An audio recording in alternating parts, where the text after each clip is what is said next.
mơ từ lên từ trong này ca lên báo cam chia là dương miền côn điệp lơ bị môn ngay đời xa tí mũi dương miền là có châu thành chiến tiền defense tiền mà ra tiền phải chọn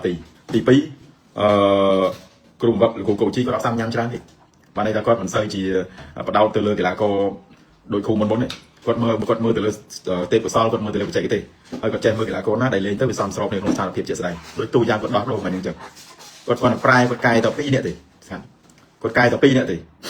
làพอเคยយើងតាមបានមកក៏ប៉ុន្តែរឿងអ្វីដែលយើងសោកស្ដាយបំផុតការពិតមិននេះយើងមិនមែនថាពូគុំនិយាយអញ្ចឹងឱកាសយើងត្រូវតាមស្មារតីទៅហើយតែអសររតនាវាទាត់អត់ចូលបាល់មកក្រុមហ្នឹងហើយបាល់មកក្រុមហ្នឹងបើមើលជាក់ស្ដែងទៅវាអត់មានខ្សែការពារណារំខានទាល់តែសោះហ្មងបាល់នេតូកាត់ឲ្យក្រៅទៅបាល់មកក្រុមហ្នឹងហើយមិនមែនថាយើងនិយាយទៅយើងរិះគន់សររតនាគឺមិនទេដោយករណីវាដាអញ្ចឹងឃើញគាត់ក្រោយពីមានកំហុសគាត់កែប្រែអាហ្នឹងគឺជាការរិះគន់ដើម្បីកែប្រែគាត់ពួកនៅលើវិថីបាល់ទាត់វាត្រូវតែមានការរិះគន់ហើយវាអត់មានកីឡាករណាដែលចេញមក perfect ទូយ៉ាងឧទាហរណ៍ដូចជា Lionel Messi ដូចជា Cristiano សុទ្ធតែទទួលបាននឹងការរិះគន់ពីអ្នកគ្រប់គ្រងជុំវិញពិភពលោកហើយកីឡាករគេត្រូវតែមាន culture មួយថាទោះបីអ្នកគ្រប់គ្រងរិះគន់ប៉ុណ្ណាក៏ដោយក្នុងស្ថានភាពមួយដែលគេទុកបានគេអត់ធ្មត់បានគឺគេមិនតបតជាមួយ fan ហ្មងតែនេះយើងឃើញថា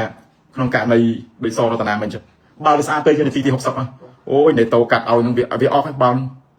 តែគាត់យើងអារម្មណ៍ថាសោកស្ដាយយើងសោកស្ដាយមកគ្រប់ហ្នឹងហើយបើតាមពូចាំសរតនានេះមិនមែនធ្វើតែការប្រកួតលើកនឹងទេដែលតែងតែធ្វើឲ្យបាត់បង់ឱកាសវាដូចជាប្រមាណដងហើយនេះនិយាយរឿងអសររតនាព្រោះនៅលើបាល់ទាត់យើងរំពឹងគឺខ្សែប្រយុទ្ធហ្នឹងហើយឱកាសវាមិនចេះតែមានណាមកក្រុមនោះប្រសិនបើសររតនាធ្វើបានគឺយើងតាមស្មារតី2 2តែយើងសោកស្ដាយខ្លាំងមកក្រុមស្ដាយនិយាយឡើងលេងចេញសូម្បីតែគូជីគាត់បានត្រឹមតែកវីក្បាលក្នុងទី2កម្ពុជាយើងធ្វើល្អខ្លាំងណាស់អត់ទេពូពេញចិត្តនឹងតម្រង់លេងការពិតដល់វៀតណាមពូសរសើរត្រង់ថាគឺអត់ដូចថៃទេបើថៃមុនការប្រកួតនោះថៃគេប្រើហេតុចិត្តសាស្ត្រគេតែងតែប្រើចិត្តសាស្ត្រគេថាបំបាក់យើងស៊ីយើងឲ្យលើកពី5ឲ្យលើកពី10តាមអ្វីដែលគេអាចធ្វើទៅបានណាកន្លងមកយើងប៉ះថៃក៏ប៉ុន្តែវៀតណាមគេអត់ទេគេស្ងាត់អញ្ចឹងទូយ៉ាងដូចលេងនឹងគេមិនអញ្ចឹងនៅទឹកដីរបស់វៀតណាមយើងចាញ់គេក៏ប៉ុន្តែ2-1តែលើកនេះពូមិនមែននិយាយដូចដងថាចាញ់លើកនេះទទួលបានបទពិសោធន៍ចាញ់លើកនេះទទួលបាននៅរបៀបលេងថ្មីចាញ់លើកនេះឈ្នះចិត្តអ្នកគ្រប់គ្រងចាញ់ធ្វើម៉េចប្រទេសយើងទៅងើបពីសង្គ្រាមអត់ទេ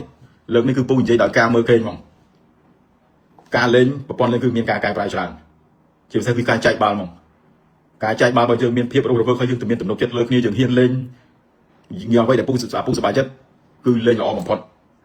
យើងមិនមែនចេះតែប៉ះវៀតណាមធ្លាប់ស៊ីយើងហើយដល់ពេលមកលទ្ធផលដេញប្រសងគ្នាវាមិនអាក្រក់ពេកទេល្អហើយយើងត្រៀមជួបមិត្តភាពមកប្រកួតទីក្នុងដីប៉ះជាមួយនឹងអារូបាទៅចុះប៉ះអារូបាប៉ះថ្ងៃទី25ចុងខែនឹងមុនចូលឆ្នាំអញ្ចឹងប៉ះអារូបាយើងបានឃើញយើងលើកនេះយើងបានទៅមើលផ្ទាល់នៅបើមិននៅមរតកជោឬក៏នៅអូឡូំពិក